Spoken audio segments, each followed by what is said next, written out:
So I'm going to start recording this.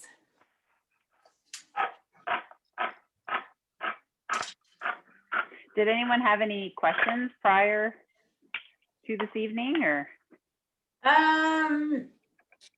So I guess for some reason that draft of the agenda that we didn't save for some reason, but I think Dan and I talked about it. So I'm going to start with the Exhibition Ipa, introduce Dan, you'll talk about the brewery, and then we'll go into Daniel taste the feeder export ale. Then we'll hand it over to Emily. You'll get like the bulk of what you need to do, basically everything kind of in the pot. And then Dan, back to you to do the Hibiscus Saison.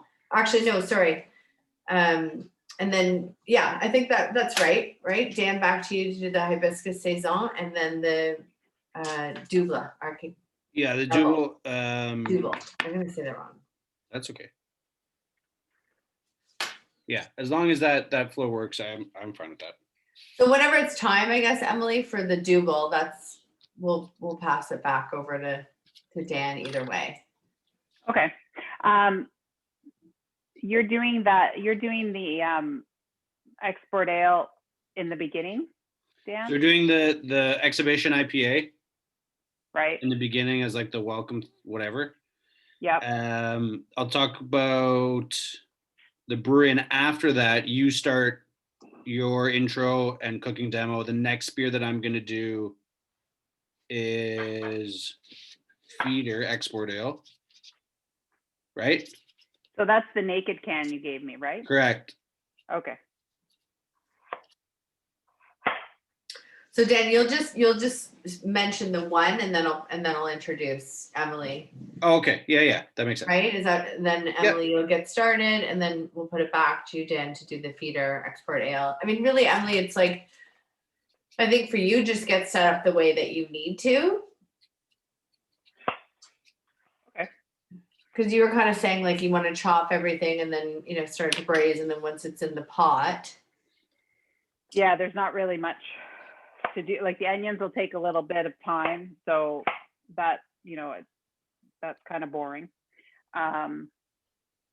So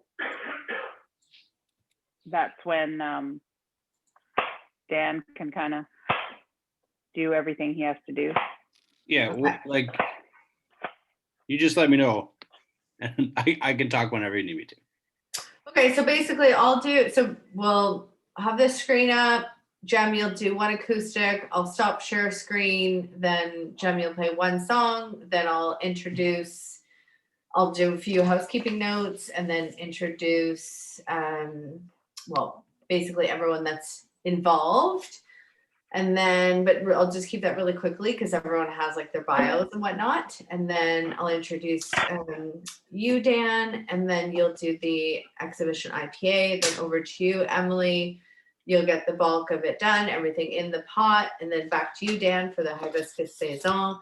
And then at that point, we'll need to coordinate, Emily and Dan, the double, and then Dan, you'll close with the Earl Grey Porter, and then Emily, in between there is possibly the biscuit. Yeah, I have like everything in the bowl. I just have to mix it together. So it's whether it's here nor there, whether it happens or not. So I'm not too worried about it. Okay. Sound good. I need a fork for that.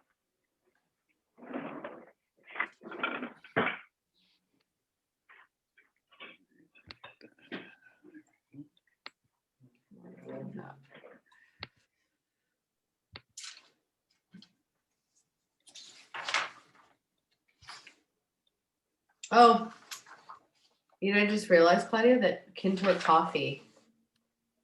Yeah, I know, because we talked and you said that because it was back and forth between February and then January, and then you confirmed that it was for January, but then I guess it never happened. So I'll just let people know. That's okay.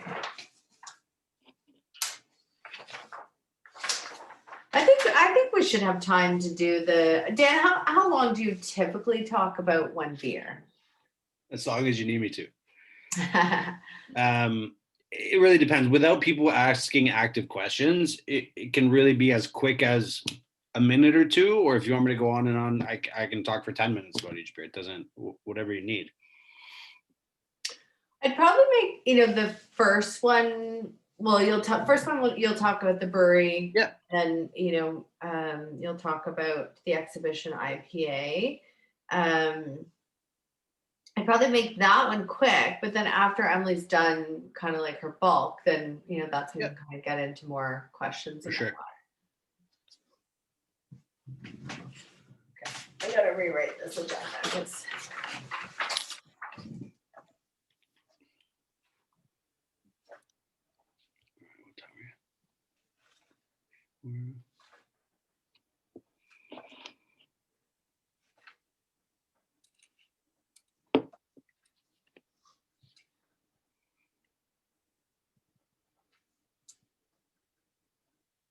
so those two winners got them from the contest. As far as I know, yeah, they were going to come in and get them before 6. So Cool. as far as I know, they got them. Good.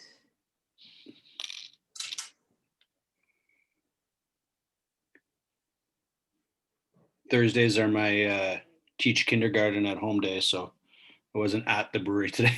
But Oh, really? You got little ones? Yeah, I have 2. So Nice. How old? 5 and 3. 5 and 3. You're a busy guy. Very, yeah. But yeah, can't complain. It is what it is, and I guess we have to do whatever is expected these days. Yeah. And what's kindergarten like online these days? Well, sometimes we learn about adding and subtracting. Sometimes we read stories. Sometimes we do children's yoga. Wow, really? Sometimes, yeah. They do dancing sometimes. Do you participate in these We read a book about a activities? mouse that ate a bunch of stuff. I don't know. Wow. Yeah. I'd like to come to kindergarten class. I think that would be Seriously, that sounds more fun than my day. Yeah. The hard part is trying to also do actual work at the same time. But yeah. I'm lucky. Our guy's, he's pretty good. He needs the odd reminder to pay attention to what's going on. But for the most part, he sits there and does his work, so I can do most of my work anyway. Fair enough. I mean, I require reminders to pay attention. Yeah, right. Time. Yeah. Let alone kindergarten. My goodness. We're lucky that daycares are still open, so the little guy can still go to daycare. So there's only one at home if my wife or I are working from home. Because when they're both here, it's a little chaotic. It's a little bit difficult to get any work done. Yeah. No doubt. I'm going to duck out for 1 second and grab my beer, so I'm ready. Yeah, no problem. We're starting to get a few people in the waiting room, which is good. So Luciana, I'm recording this. At least I think I am. Does it say recording? I have too many things open right now. Yes, you're recording. Okay. Yes, recording. So when we post this, you'll have to find a way to kind of delete this part. The recording part? Well, no, the before we officially start. So usually we post it to YouTube afterwards, but we just want to start it from when we officially start, not because all of this is being recorded too. So Do you know what I mean? you would have to cut the beginning part, Luciana. Oh, okay, got it. The video, the part that we are talking right Yes. now, right? Yeah. I could tell, Claudia, you're like, I think I need to clarify this. For you. Yeah, because I think it was a question mark on my head, right? I was like, what? Exactly.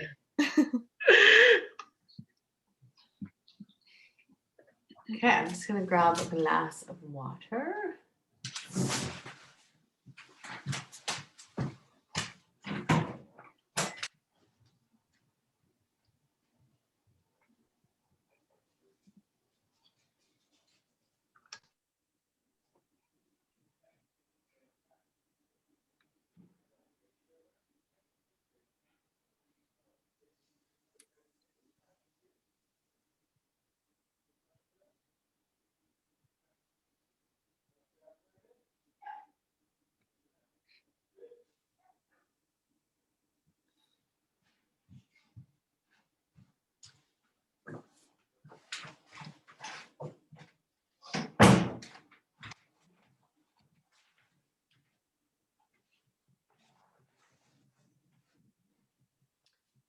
Jem, Yeah. how much content do you have? How much content? Yeah, like I mean, there's a few people. I could start to let people into the waiting room if you want to start playing. Oh, well, yeah, you know what? Give me like 2-3 minutes to kind of sort of gurgle my voice around a bit, and then I'll just start playing. Okay. Is that all right? Yep. All right. I'll hide myself for 2 seconds here. Okay.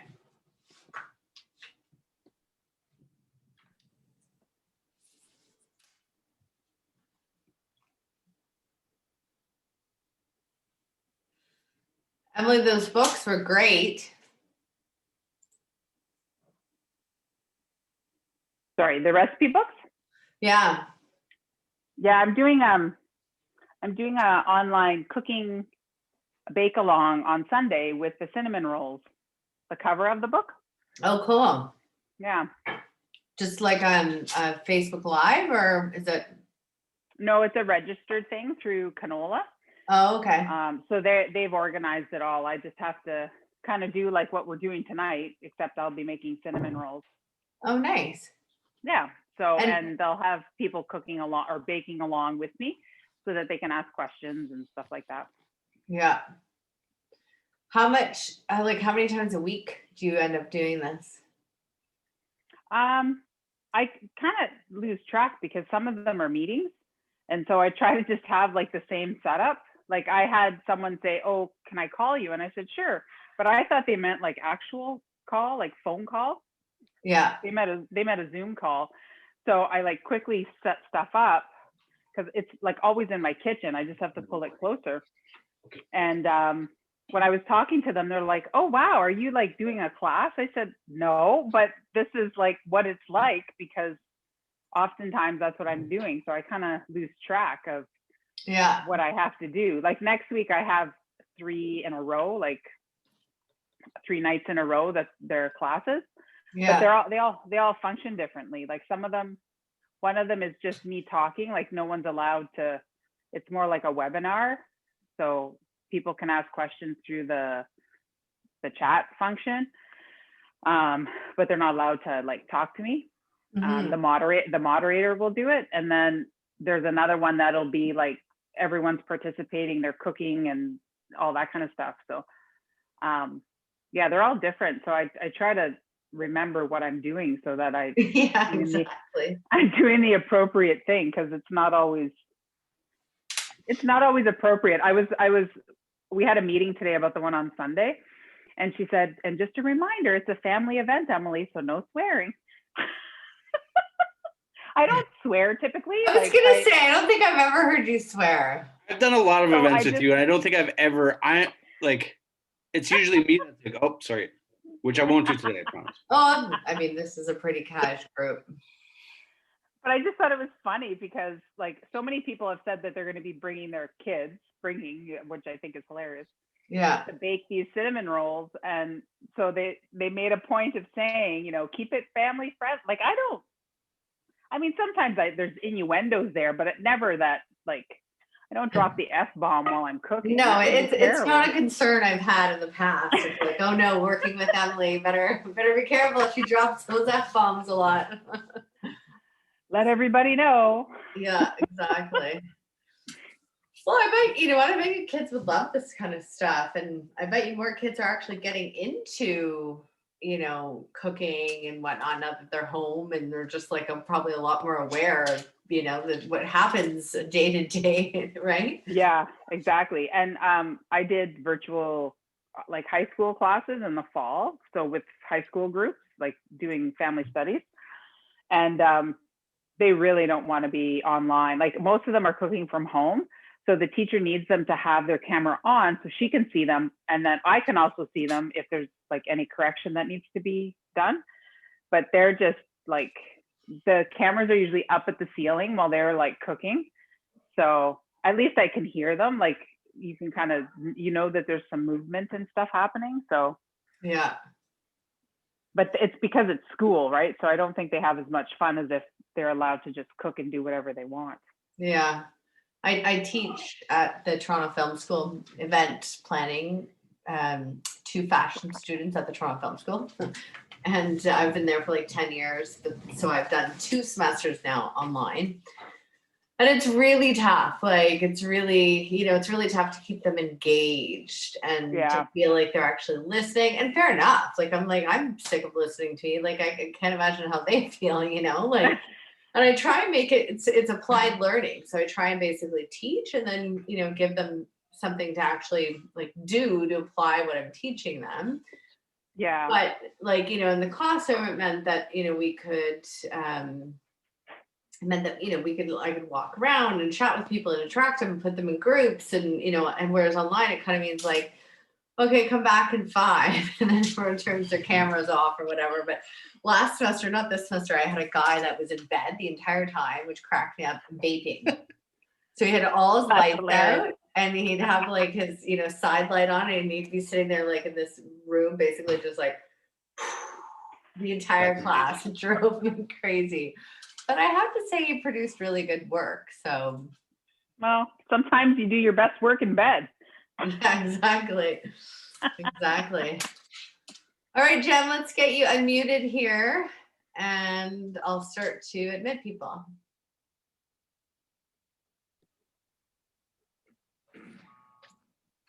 So basically like 5 minutes of acoustic. And then, you can do and then I'll stop, we'll do the same thing, like stop, share, or whatever you want to do for the next 5 minutes. Then I'll stop, share, and then you'll do one more, and then we'll start. Perfect. Cool. Okay.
Unmute.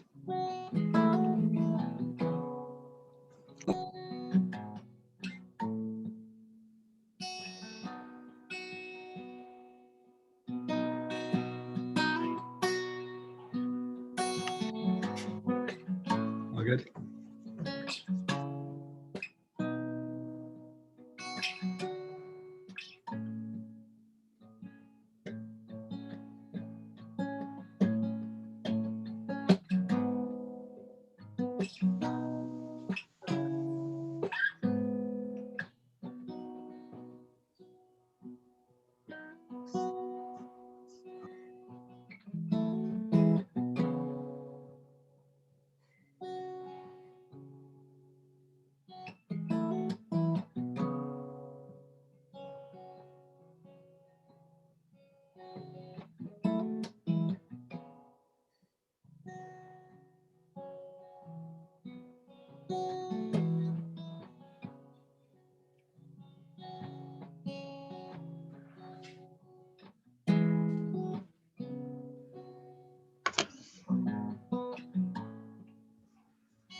Oh,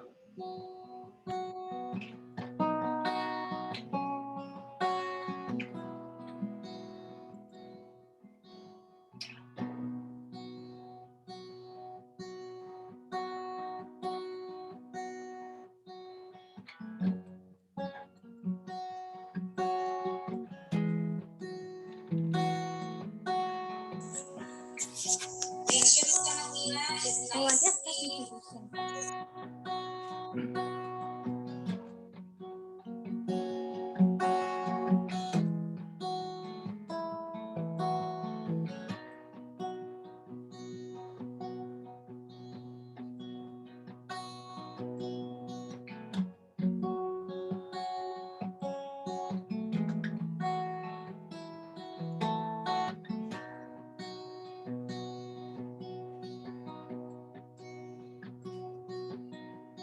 Here I am. Here I am.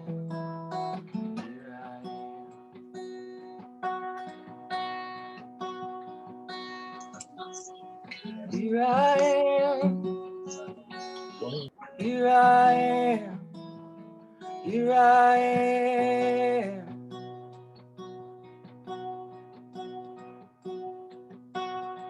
If you need a love that's true, you need someone to stand by you. Well, here I am. Here I am. Here I am.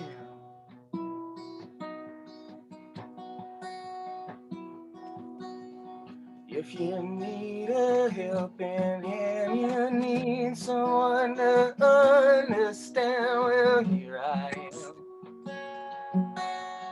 Here I am. Here I am.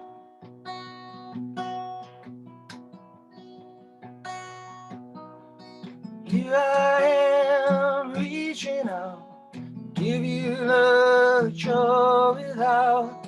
I can help you find what you've been searching for. Here I am, come with me. Take my hand, because I believe that I can give you all the love you need and more. Here I am. Here I am. Here I am.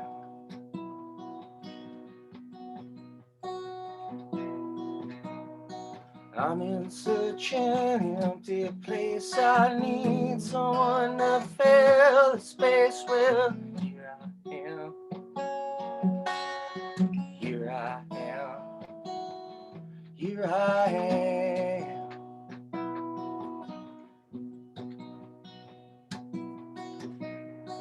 I got so much love to give. I need someone to share it with. Here I am. Here I am. Here I am.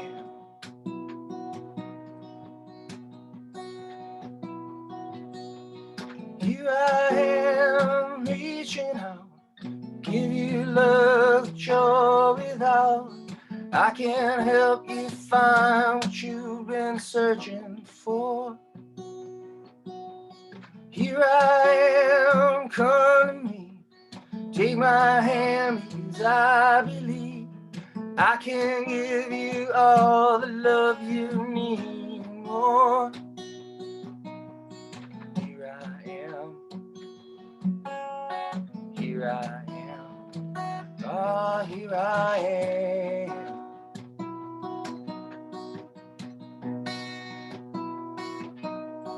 Here I am, reaching out, give you love that you're without. I can help you find what you've been searching for. Here I am, just come with me. Take my hand, because I believe I can give you all the love you need and more. Here I am. Here I am. Oh, here I am.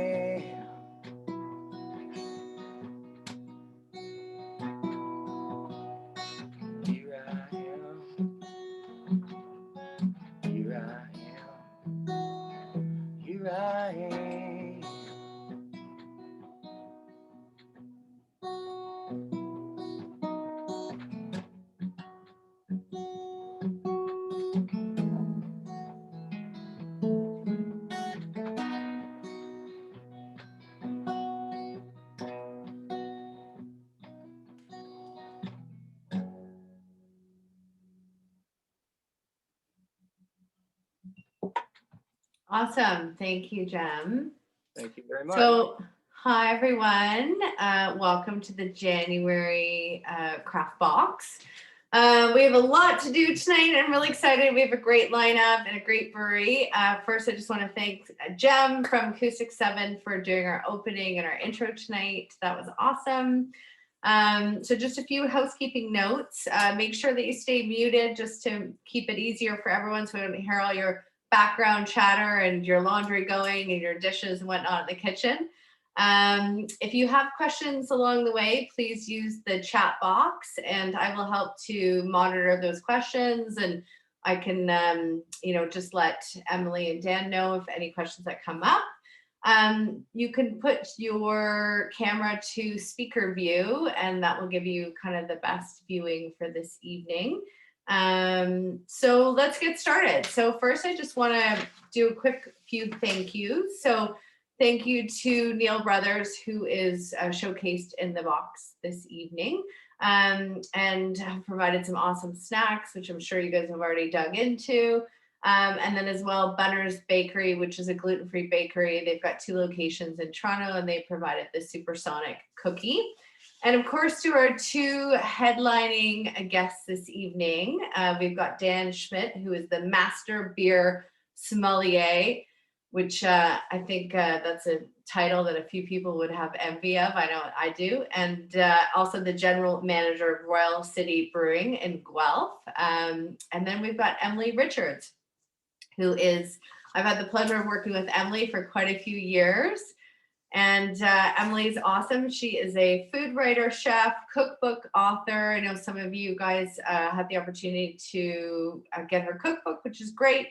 We're also going to obviously have the opportunity to cook with her this evening. She is lovely and I've worked with her for years and I'm thrilled to have her on board.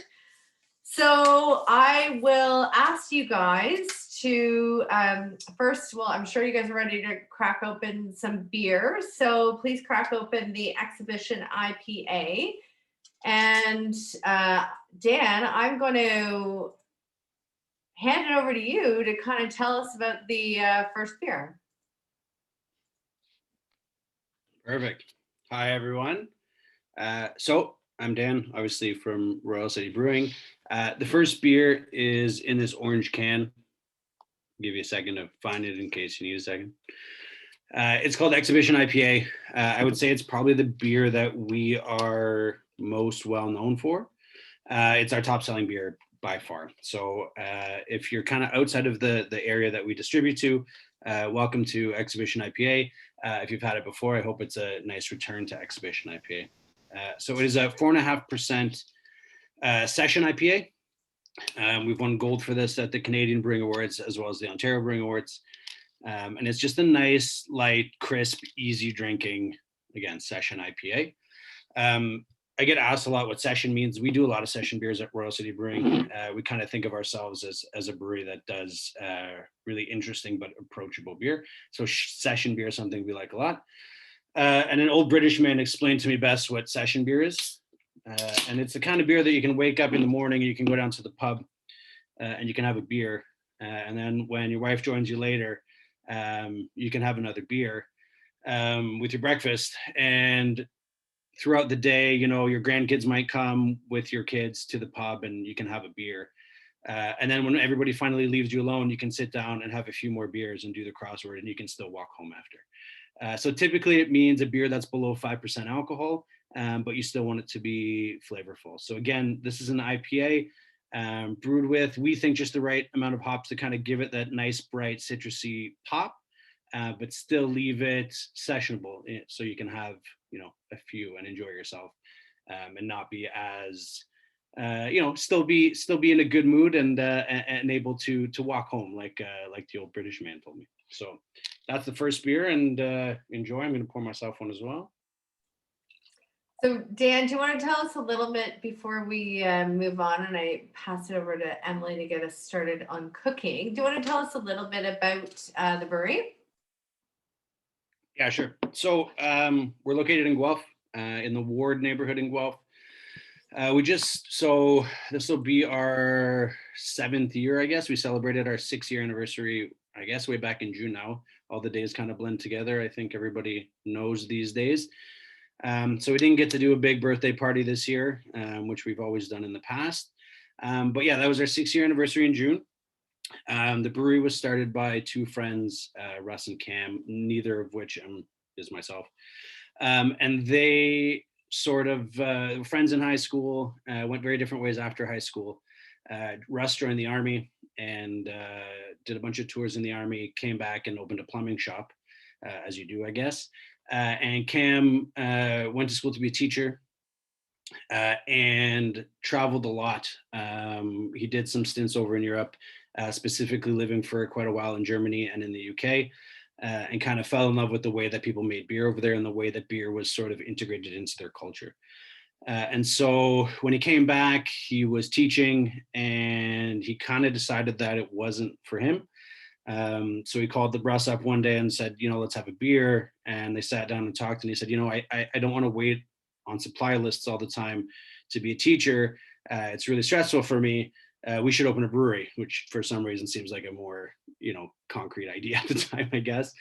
And so Russ said yes. And, luckily having a plumber as an owner is actually a benefit, because if you've ever been in a brewery, a lot of it is plumbing. And so they opened the brewery. When they opened Royal City, it sounds weird, but I think they were brewery license number 50 something in the province. And now we're up over 300 brewing licenses in the province. So even though we've only been around for about 7 years, we're kind of one of the older, newer guys, we kind of always say.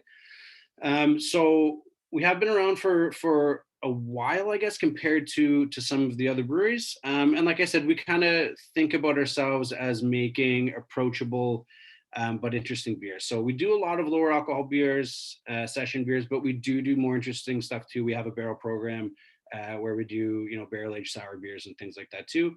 But we very much concentrate in sort of the Guelph area. We're a very neighborhood brewery. And we distribute sort of to Kitchener-Waterloo, Hamilton, Cambridge. We do have some accounts in Toronto, but obviously a lot of those bars are closed right now. We are available in LCBOs out that way as well, but we kind of try to keep most of our stuff in our kind of local area where we know everybody that we deal with.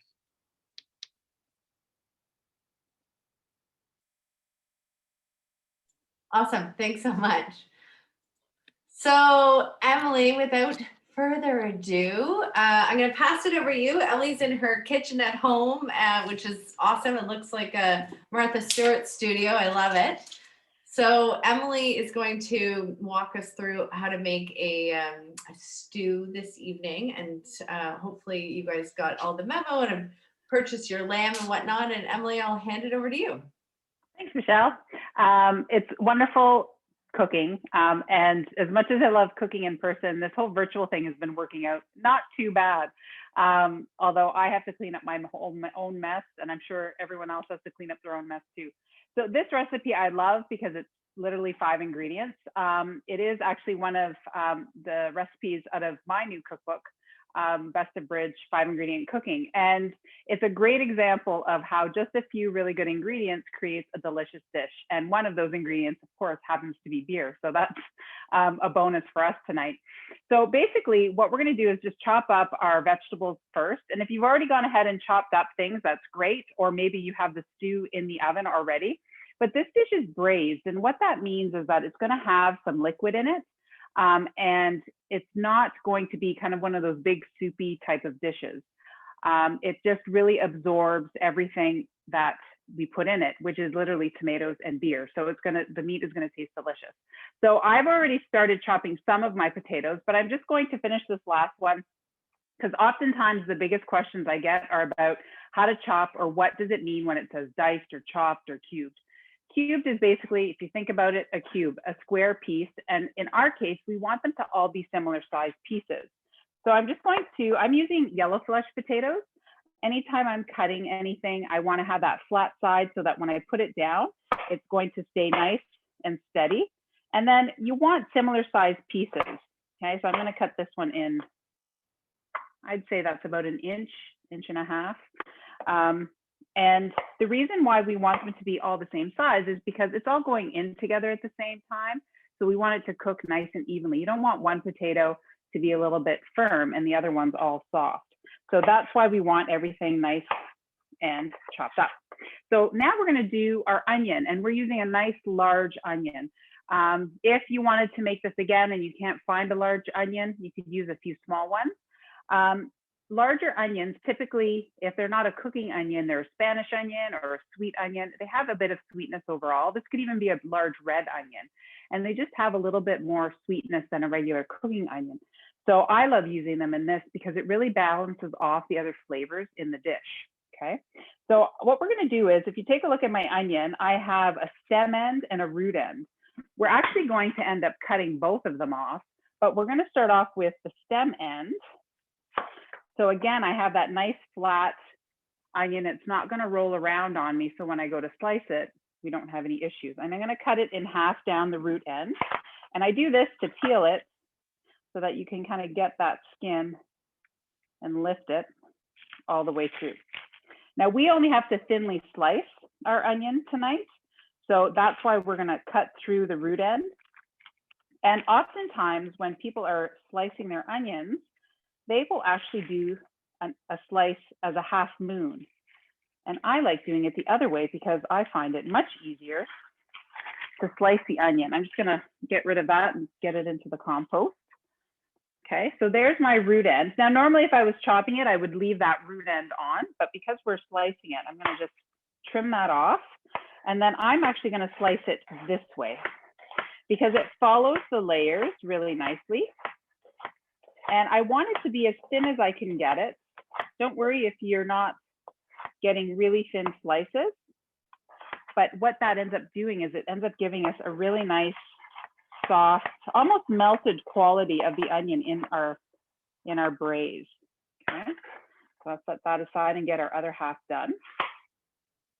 And anytime I'm doing food prep, I always do my vegetables first and I leave the protein to the end.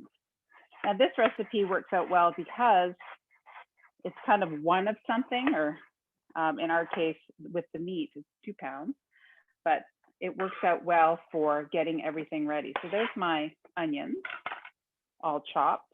And I've already opened up my can of tomatoes. We're using stewed tomatoes, and they happen to be either sliced or cut so that we don't have to break them up in the stew itself. So it's, again, a little less work. And I also have my salt and pepper and oil. So I did say it's 5 ingredients, and actually salt, pepper, and oil and water are your free ingredients. So they don't count as the 5 ingredients. It's 5 main ingredients that we're using. All right, so I'm gonna bring over, is it okay if I cut the beef now too, Michelle? Or I'm actually using lamb tonight, but Yeah, is it for okay sure. if I do that? Awesome. Yeah. So here's my lamb. Now I gave you lots of options for those of you that don't like lamb. Dan and I are actually big lamb fans. And especially when it comes to cooking with beer, lamb is wonderful to use, especially with the Jubel and some of the other beers that Royal City makes. It just is a wonderful pair. However, you could also use beef, veal, or pork in this recipe, would be absolutely delicious. And you can also change it up and use tofu if you were making a vegetarian version. So it would be absolutely delicious. But I'm using lamb, and this is a boneless leg of lamb. So it's opened and butterflied. So if you looked at it this way, okay, this is how it would come on the bone, but you can actually buy it already butterflied. If you have a hard time finding one, you can get the leg and then just cut around the bone and open it up, okay? And I like using the leg of lamb because it does braise really nicely and it kind of stays together a little bit better than some of the other cuts. So in the recipe, it says to cut it in 8 pieces. If you're wondering why 8 pieces, it's literally because I'm lazy and I don't like browning little pieces of meat. So stewing beef comes in little kind of cubes, 2 to 3 inches, and you have to brown them all. So this way, all we have to do is cut it into kind of 8, even 8 or 9 chunks, whatever you feel like. There's a little bit of either fat or skin that you might need to remove. There we go. And I'm going to cut this each side into kind of 4. And it doesn't really, as long as they're about the same size, that's all that matters. There we go. We have a little bit of that silver skin that I'm going to just remove some of. And that, it doesn't really break down even in a braise. It does add a lot of flavor though. So don't feel that you have to remove it if you don't want to. And then I'm going to cut this in there, another couple of pieces, just like that. So our seasoning is going to be simple because we do want the flavor of the tomatoes and the beer to come through. So I think this is a great recipe to showcase beer because the flavor truly does come out. So salt and pepper on all of our pieces here. And we want to make sure we get both sides. So I'm just going to flip these over so that I can make sure that happens. Now, and maybe we'll talk about this a little bit later, but when it comes to cooking with beer, certain beers do better when you're cooking with them. Some of them, and I know, I think it's a Hibiscus Saison that you're tasting later, but that one in particular, I love drinking, and I actually love making punch with it too, believe it or not. And I have used it in cooking, but short-term cooking, so kind of like a quick saute. Whereas some of these heavier beers, and I don't mean heavy in necessarily flavor, but almost like a little bit texture-wise, and Dan's way better at explaining it than I am. But I feel those beers work really, really well in these types of dishes because they carry over really well. And the alcohol in it doesn't necessarily change the flavor as it's cooking, but it does build flavor, and that's exactly what we want. Okay, so I've salt and peppered this up, and then I'm gonna wash my hands, and then we'll start browning. So Emily, is this a good time for Dan to maybe taste a beer quickly? Yeah, for sure. I'm thinking people might be thirsty. I know I am. All right, Dan. All right. So I hope everyone's enjoying the Exhibition IPA. The second beer that we have for you is in this unlabeled can. We have a mystery so- beer this evening. Yeah, so the cool thing about this is you guys are going to be the first people to try this beer as far as the public goes. This beer is being released. We're hoping it's going to be released tomorrow, but due to the pandemic, we're having a lot of issues with logistics with some of our supplies, and one of those things has been labels. And so we were waiting for labels for this beer. They're supposed to come tomorrow, and we'll see if that actually happens. But so you have an unlabeled can. So the first ones to try it. This beer is called Feeder. Feeder, and we're calling it an export ale. So back to sort of how the brewery started. So I told you about Cam and Russ. Cam was the brewer then for the first year and a half or so, 2 years of the brewery. After that, we have a head brewer now who is not Cam, and Cam handles the day-to-day business of the brewery. Our brewer's name is Matt. And he is a great guy.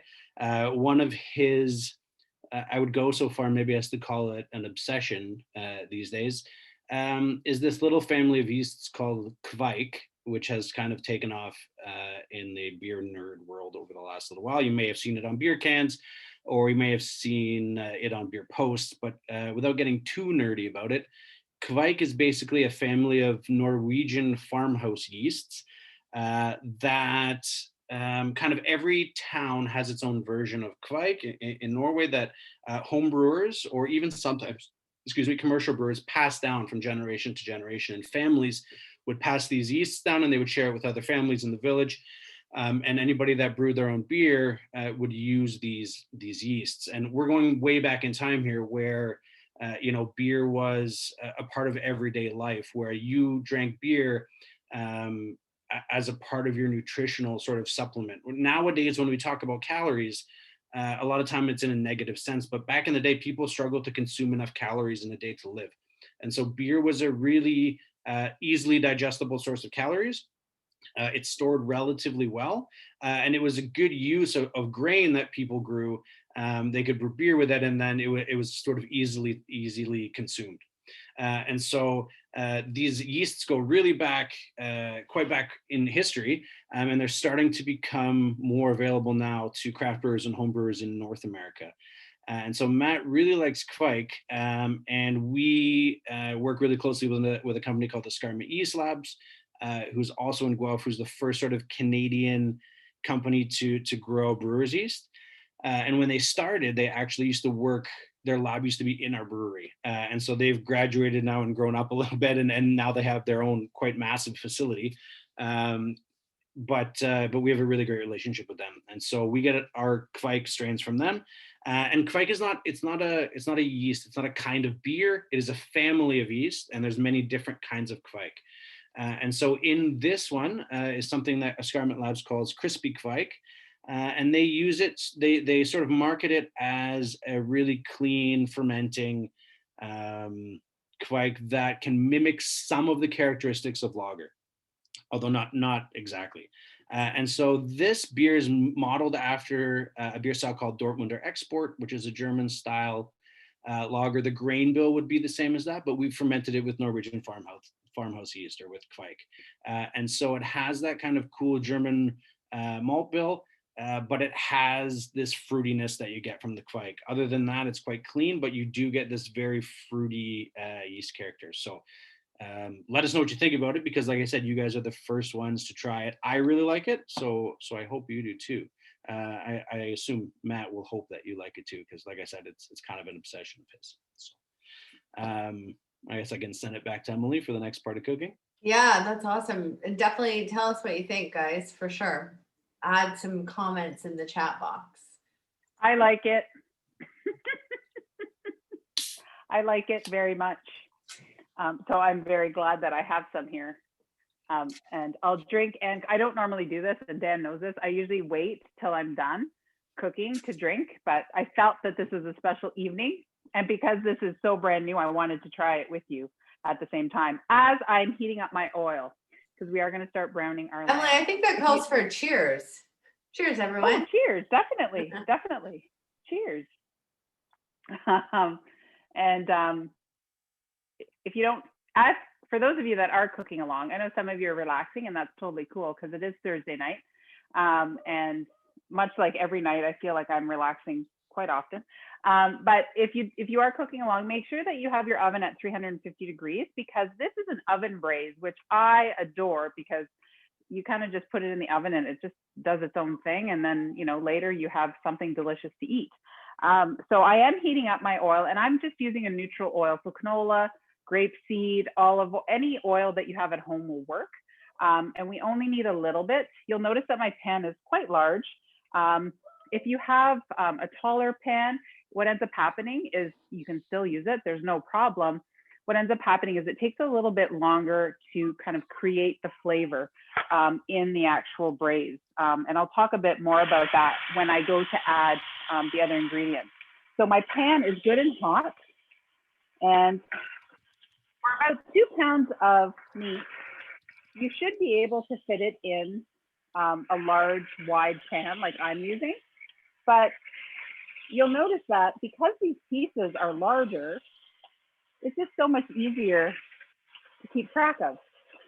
So if I was using stewing beef, for example, those smaller pieces, I might need to do this in batches. What I want you to notice is that as my lamb is starting to brown, I've left some space in the pan so that it actually starts to caramelize and get those nice brown bits that will help create the flavor in the braise itself. Again, when you're working with minimal ingredients, you really want to build on what you have. So if you're looking at proteins like lamb and beef and even veal, they have nice, strong components that when you brown them, they just start to build that flavor. Now, if you feel like salt and pepper is not your thing and you want to add some more, this would be lovely if you take the Mediterranean route and use things like dried oregano or dried basil or mixture with Italian seasoning. But you could also kind of go and take it another direction and use a little bit of cumin and turmeric in here as a seasoning as well. And I think that flavor with the tomatoes would work really equally as nicely. So I'm just going to make sure I get the rest of my seasoning in there as well. And this is where you want to be a little bit patient. Make sure you have a plate or something that you can take the lamb out of after it's brown.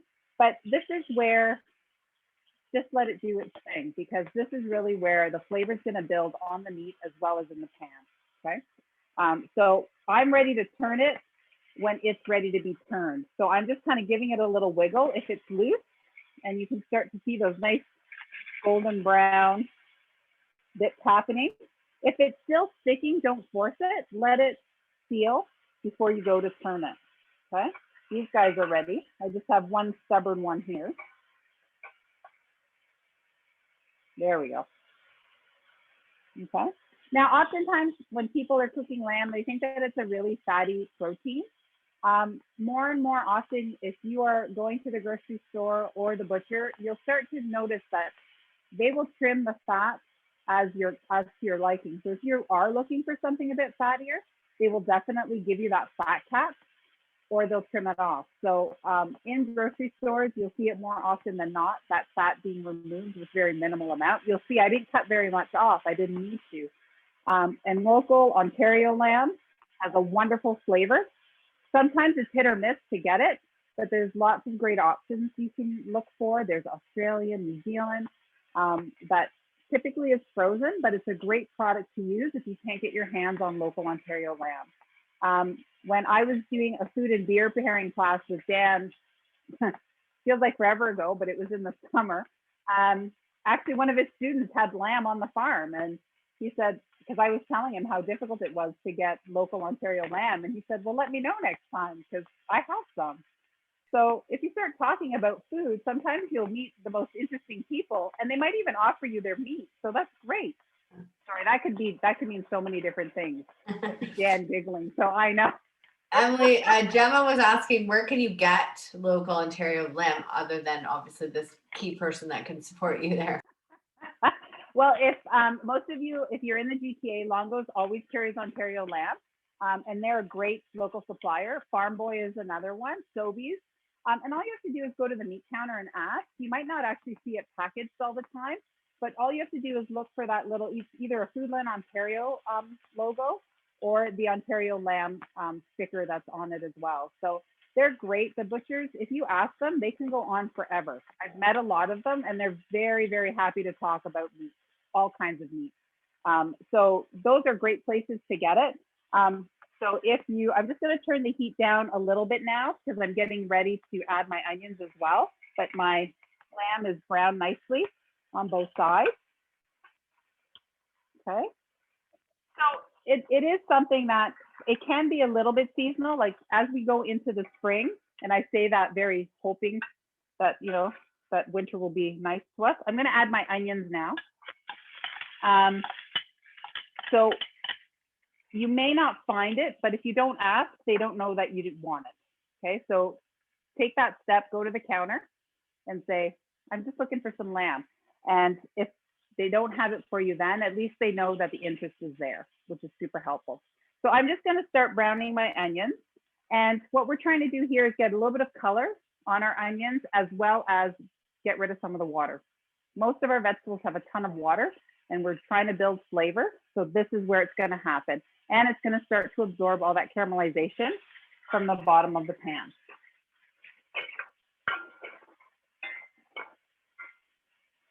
All right. And you'll see how quickly it picks up some of that golden brown color. Now, if you feel like it's a little too dry, you can start adding a little splash of beer at this point. It's typically okay because once the water starts to cook out of the onion, it will give enough liquid. But if you feel like your pan's a little dry, open up your dew bowl. Mine's not even in front of me, I have to get it. Because there is extra in the bottle. And you can add a little bit in there. And then it smells really good too.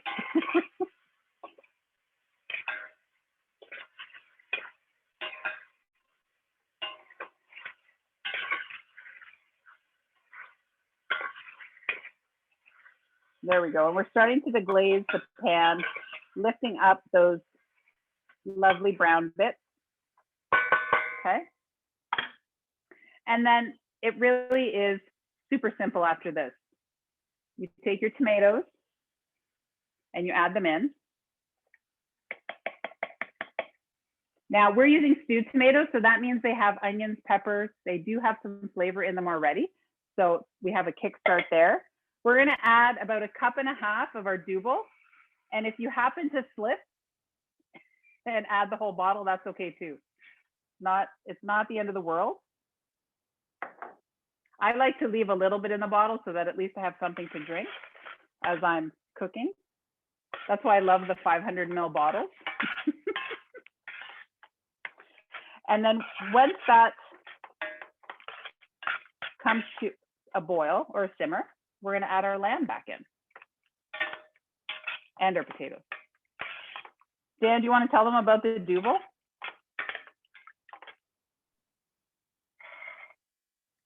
Yeah, I do.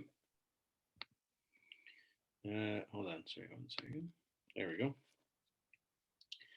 So double is a beer that I look forward to. We just do it once a year. So for a good part of the year, I just talk about when is double coming out, when is double coming out, when is double coming out. Double is a Belgian style dark ale. If you are a bit of a beer nerd, you may know what a double is.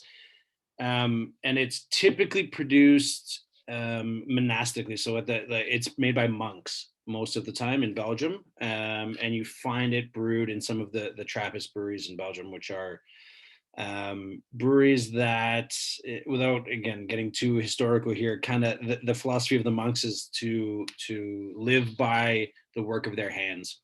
And so there's Trappist monasteries all over the world. A few of them happen to brew beer. Other ones do other things like bake bread or make wine or sew clothing or build coffins. And they basically sell those things in order to pay for things that they need to do at the monastery, like renovations or even charity works or whatever. We are definitely not that, and we're not saying that this is a Trappist beer in any means. It is just inspired by those really great beers from Belgium. And so it's a dark ale. Doubles are always dark. You'll see sometimes, if you want to look more closely into this, you'll see in these sort of Belgian beer families, singles, doubles, triples, and quadruples, which isn't a real beer style, but people call them that anyway. And doubles are always dark, triples are always blonde, and quads are always dark again. And so doubles are always dark ales, and they often have this dried fruit, sort of raisiny date sort of character going on. And so in our double, we actually add dates right into the beer. And so there are dates in this beer. We put them into the boil.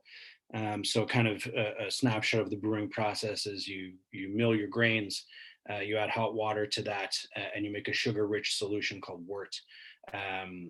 That wort is sort of separated from the grain. So then you just have liquid. The wort the grains, a brewery has to get rid of those. For us, we have a farmer that comes and picks them up and he feeds them to cows. But then that wort goes into a big kettle, boil the beer. And this is where we add hops most of the time, but you can also add other things at that point as well. So for us, we add hops, but we also add dates.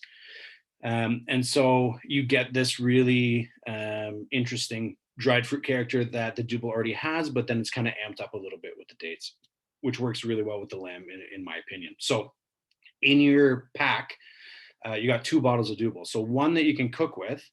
And like Emily said, if there is a little bit left in the bottle, it's great to drink. You can also use the whole amount into the stew, or into the braise, sorry. And then the other one, I would say, try a bit now. It's also really good with the stew. So if you do pour a little bit in and you have a little bit left over, it might be worth trying now. And then it might be worth saving the other bit for when you actually have the stew, but up to you. So the thing I really like about this beer and Belgian beer or Belgian beer styles in general is something called digestibility. The Belgians love really big, high alcohol beer that's complex and brings a punch to it, but it's still kind of easy drinking. They call it digestibility. We would call it, crushability, or the ease of drinking. And sessionability is a good way to put it, but although high alcohol beer isn't necessarily sessionable. But they achieve this in Belgium by adding sugar to the beer. And in most cases, that's called Belgian candy sugar, and it's derived from beets. And so it's beet sugar that's roasted to varying degrees, and it's added into the beer. And what that does is it creates alcohol and creates complexity from the yeast, from fermentation, but it doesn't provide the proteins in the body that all grain beer would. And so a lot of people like to poke fun at breweries that use things, alternate sources of sugar, but in actuality, there's really great beer made like that. And so in this instance, we also use Belgian candy sugar, dark Belgian candy sugar to make this beer. So again, that's a sugar derived from beets. The sugar is consumed by the yeast, but again, it creates alcohol. It creates that flavor complexity without making the beer really big and heavy. So not like a Russian Imperial Stout where it's coating your entire mouth and that's all you taste for the next 3 days. Belgian style beer tends to have intensity of flavor, but at the end of it, you're like, oh, that's really dangerously easy drinking for the alcohol content. Okay, so that's the Double. Again, dark ale brewed with dates, goes really well with lamb. So I'm about to open mine. I hope you guys enjoy yours as well. I'll send it back to Emily. Thanks, Awesome, Dan. thank you. Emily, where are we at here? We are going to add the lamb back in, and I love Double so much. Dan and I did a food and beer pairing dinner. I want to say last year, but it probably wasn't. It was probably a year before, or even the year before that. And Double is so exciting that part of the dinner, I'm adding the lamb and all the juices. Okay, that just from it sitting on the plate. So for dessert, we did sticky toffee pudding, and I had used a little bit of the Double in the sticky toffee pudding, but then we added it, which has dates in it, by the way. For those of you that have never made sticky toffee pudding, there's dates in there.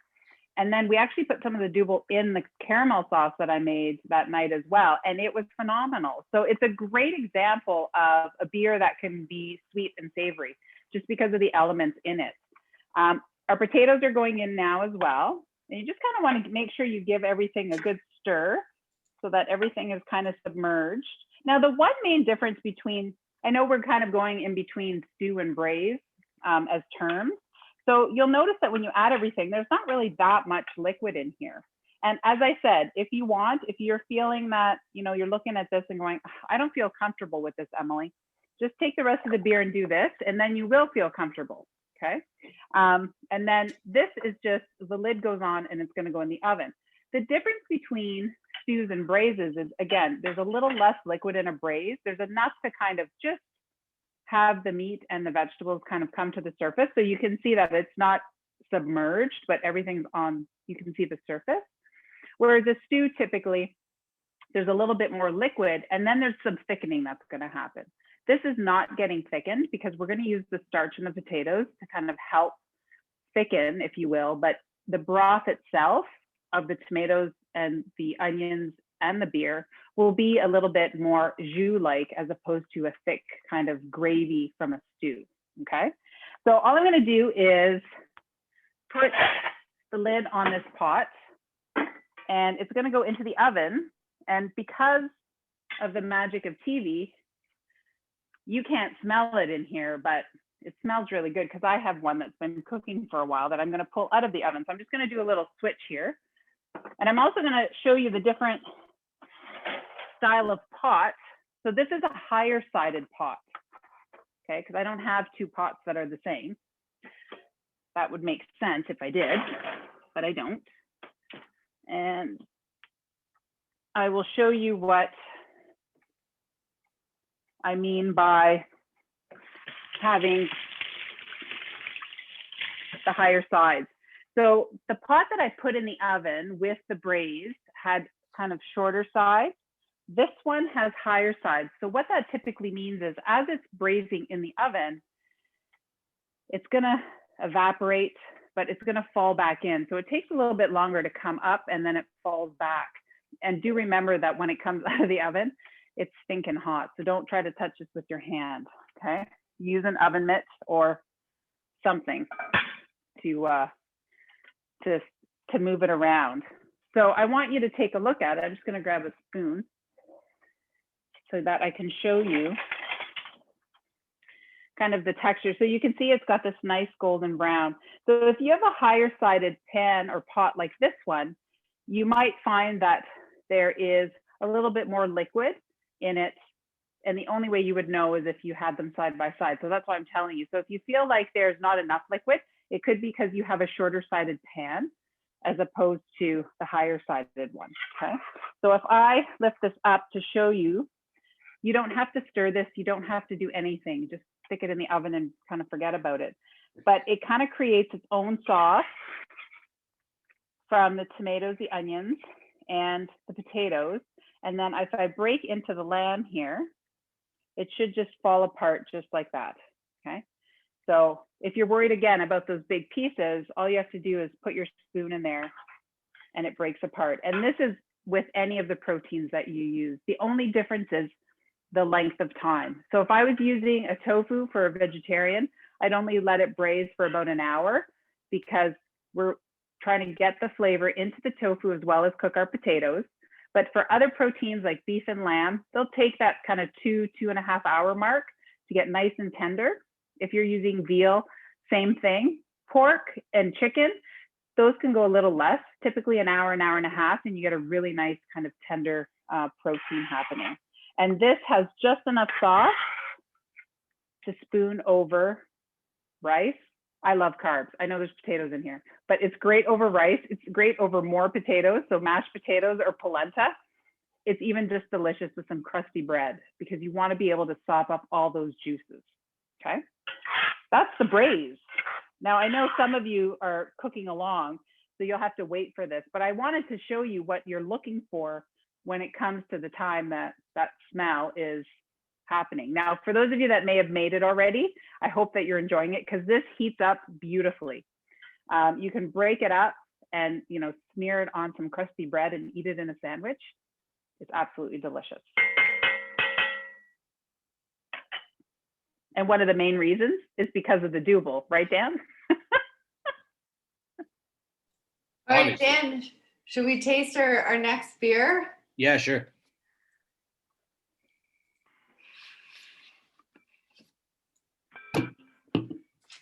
So we're going a little out of order of how you do a traditional beer tasting, only because we wanted to hit the double while Emily was cooking with it. So the double is probably the biggest beer in this pack. So typically you do that at the end, but it doesn't matter. We're all, you know, this is a fun thing. It makes sense to talk about it while Emily's cooking with it and why it works with the lamb. So we're going back a little bit to a little bit of a lighter beer, which is going to be the Hibiscus Saison. So this is, I would say, is probably the other beer that Royal City is sort of best known for. It's been around for a long time. We actually made this beer as a one-off beer years ago, and just for fun, and it really flew off the shelf. And so we made it a mainstay, and it's been around for quite a long time now. I want to say we've been making it for almost 5 years now, and it's still a good seller, and something that, you know, I would say we have a lot of diehard fans that drink this beer all the time. Also available in the LCBO. It is, if you don't know what a Saison is one of my favorite beer styles, and I always tell people it's a little bit more of a concept than a beer style. And so Saisons, not unlike those Kvike beers that we were talking about before, were made by farmers for farm workers, because again, some of the grain would have been used to make beer for the family, the farm family, to have that, you know, calorie source throughout the year. But also when they worked, you know, when they brought in seasonal workers to help with planting or with harvest, part of those people's pay would be, you know, a ration of beer every day. And so these farmers would make beer, and as people worked, they would get beer throughout their workday. And now, so that beer also had to be of a reasonable alcohol, because, you know, no one wants to feed their farm workers 8% beer and then have everything, you know, planted crooked. And so it was again a session beer, reasonable alcohol, and it was light, effervescent, and kind of made with what was ever around on the farm. So often made with barley and wheat. If the farmer grew hops or if their neighbors grew hops, maybe it had a lot of hops in it and it was quite bitter. If there weren't hops in the area, or if there weren't hops that year because the crop was bad or something, maybe there was less hops. In that instance, sometimes the beers went sour. And so that's one of the main reasons that hops are used in beer is they're actually a buffer for bacterial contamination. And so nowadays we know, we brew some sour beers to taste and that we like them like that. But back in the day, beer went sour a lot from by accident. And so there was, bitter hop forward saisons. There was some sort of less bitter sour saisons, and there was probably some that were both because even with some hops in there, the beers can go sour sometimes too. These would have been made on old sort of rustic equipment. And I'm going to be honest with you, probably some of the old saisons might not have been that good. We have this really romantic idea that beer from back in the day was this amazing thing. It was really a commodity thing that people just consumed on a daily basis. And a lot of times might not have been that good. But beer, saison in particular, evolved out of that, and commercial breweries started making it as well. And it's kind of morphed into what we think of saison today, which is usually an easy drinking, effervescent, light colored, crushable sort of beer. And it does range. There are, we make one called Borrowed Time that's 4%, and I really, really like it. There's some things that people, called super saisons that people make that are about 9 or 10% alcohol. So there is quite a range for them. Traditionally, again, they would have been lower alcohol. So this is somewhere in the middle. This is 5.4%. And we actually put dried hibiscus leaves into it. So it gives it a bit of a floral sort of kick. And it pours, when you notice, when you pour it, it pours a little bit pink tinge. That's from the hibiscus. And it has a slight hit of acidity. And it's not sour. It just, the hibiscus has a tiny little bit of acidity to it. So you get this tiny little pop of acidity in it. The hibiscus also has this fruitiness that kind of gives you the illusion of sweetness. The beer's not sweet. There's almost no residual sugar in the beer, but that fruitiness that comes out from the hibiscus actually brings that element of sweetness. So again, this is one of our most popular beers. We sell tons of it, and people seem to really like it. I enjoy drinking it. Like I said, I like saisons in general. So I hope you guys like it too. I think Emily's got a little bit more to tell you, and then we got the last beer after that. Emily, I think you're gonna show us the biscuits. I am going to show you the biscuits. And I also want to point out for the Hibiscus Saison, it's wonderful for brunch. I know that may sound kind of weird. A lot of people like mimosas, but it's a great option for those that aren't necessarily mimosa fans. I did a brunch class at Royal City, and I made a punch with the Hibiscus Saison, and it was a big hit. So that fruity kind of component that Dan was talking about, it marries really nicely for an introduction to maybe family members. I know you're not entertaining right now, but that day will come back. And as an option to kind of mix it up, I think we actually ended up using some kombucha in it too, right, Dan? For that punch, and it was a really nice mix. It was hibiscus, kombucha, and then you had a juice that you mixed, and I can't remember what it was. Yeah. So, if you're looking kind of, to jazz things up a little bit and play around with your beer, it's actually a great one to experiment with on the cocktail side of things a little bit. Yeah, a little shot of vodka in there wouldn't be bad either. Of course. All the layers, that would be awesome. So I'm just going to put together a little biscuit. I actually have all the ingredients. You got the recipe for this. This is just a classic biscuit which I think goes well with these types of dishes. I said crusty bread, biscuits, warm out of the oven with a little bit of butter are perfect to serve with a braise like this. So I have the flour, baking powder. There is a touch of sugar in here just to help with the browning, baking powder and salt. And I just kind of rubbed the butter in with my fingers to break it apart into these lovely little pieces. And then I'm just going to drizzle in some milk. If you don't use butter, you could use a vegan substitute. They work really well. Coconut oil would work here too. And then I would just use a little almond milk. But if you want to make these extra rich with butter and dairy, you could use cream instead of the milk. And if you do that, you end up actually using less just because of the richness of the cream. So I'm just kind of drizzling in my milk to get all my biscuit dough nice and coated so that there's no little dry bits. And if you add all the milk and it's soft, you could actually make these into drop biscuits. So you would just kind of take a spoonful of the mixture and put it right onto your baking sheet. But I'm just going to do a classic wedge style biscuit where I put it into a round and cut it into wedges. And this is a quick bake. So if those of you that want to make some tonight and you only have one oven, you can, once your braise comes out of the oven, just crank up the heat to 425. And these are done in about 10 minutes. So it's a really nice, and I do think enjoying them warm with the lamb is quite exceptional. So I'm just going to shape them while you guys do some more beer tasting.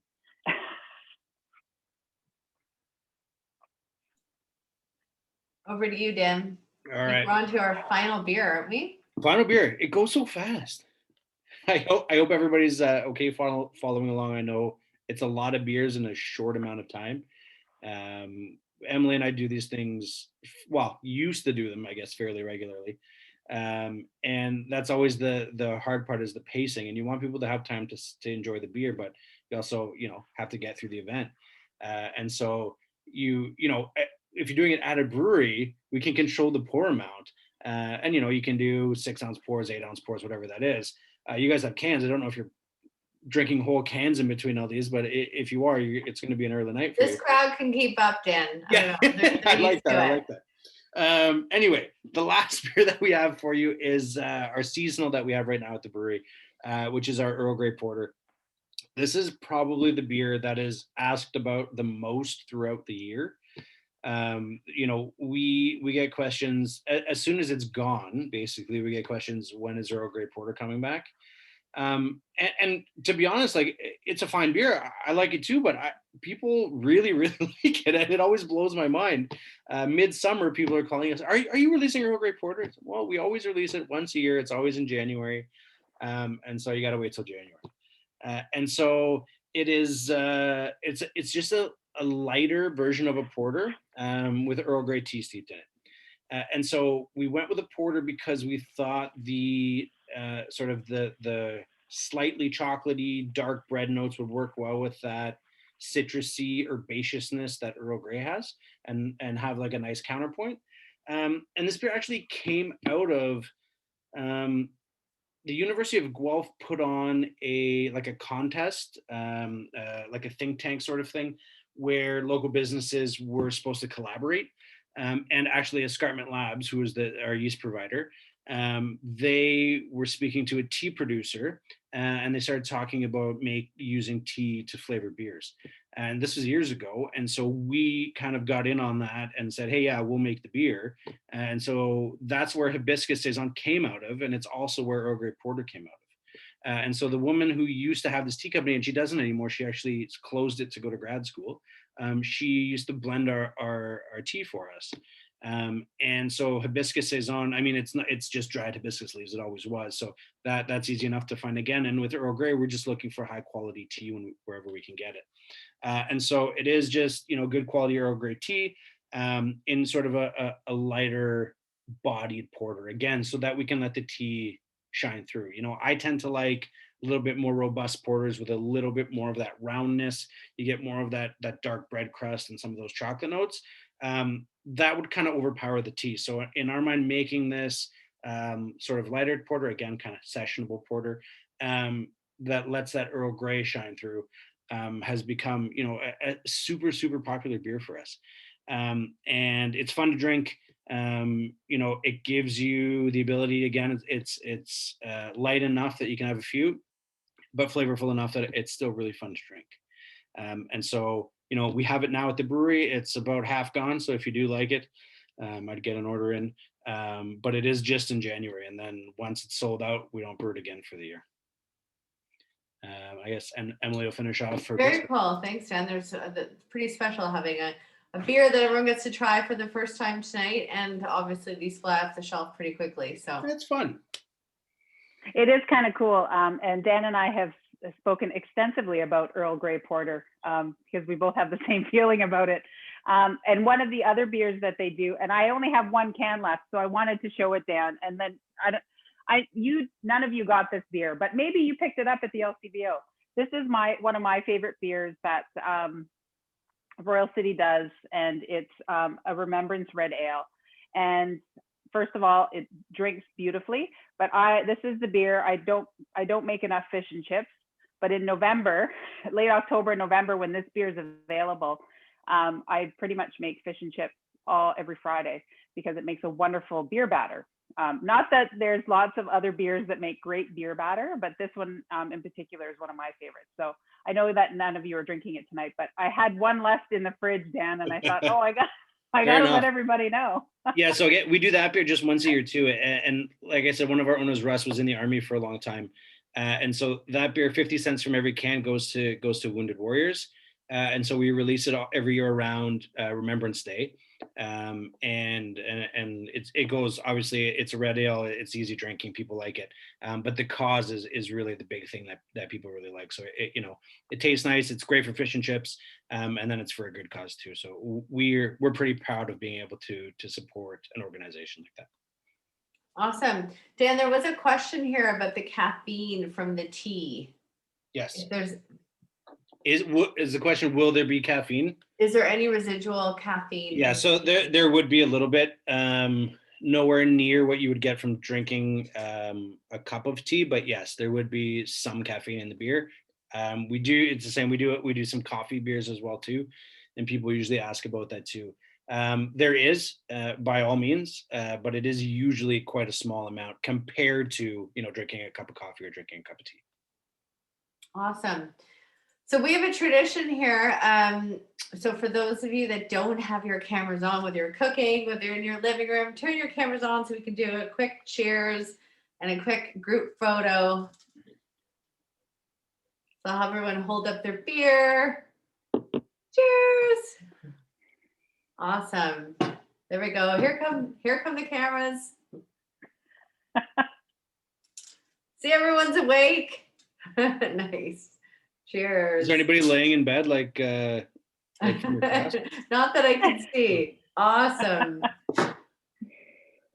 Well, that was a lot. I'm sure you guys still have a few beers that you're gonna, work throughout the evening. Thank you, Dan. Thank you, Emily. That was awesome, top notch. Emily, I think everyone's excited to sit down and be able to enjoy the stew. And Dan, I know people will be enjoying the beers for the rest of the evening.